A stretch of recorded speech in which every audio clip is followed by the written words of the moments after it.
जय सेवा बोलो गढ़वाना वासी मूल निवासी डीजे महेंद्र कुमार दमपुरी वाले।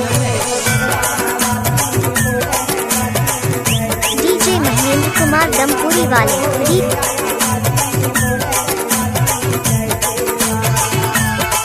Mixed by DJ Roshan exclusive.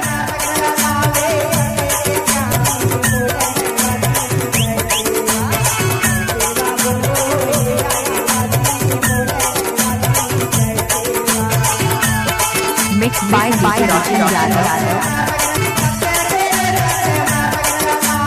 DJ Mahendra Kumar Dampuri वाले।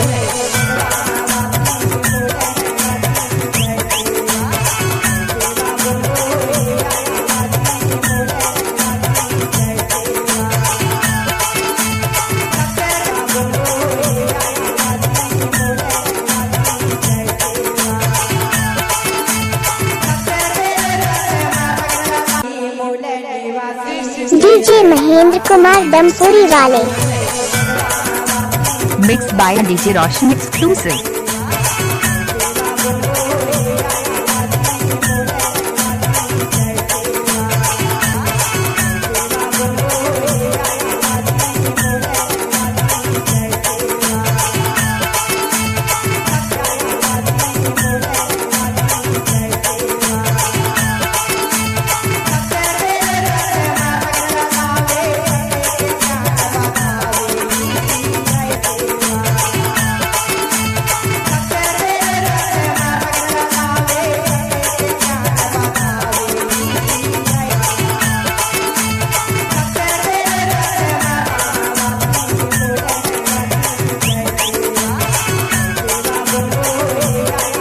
Mixed by DJ Roshan exclusive.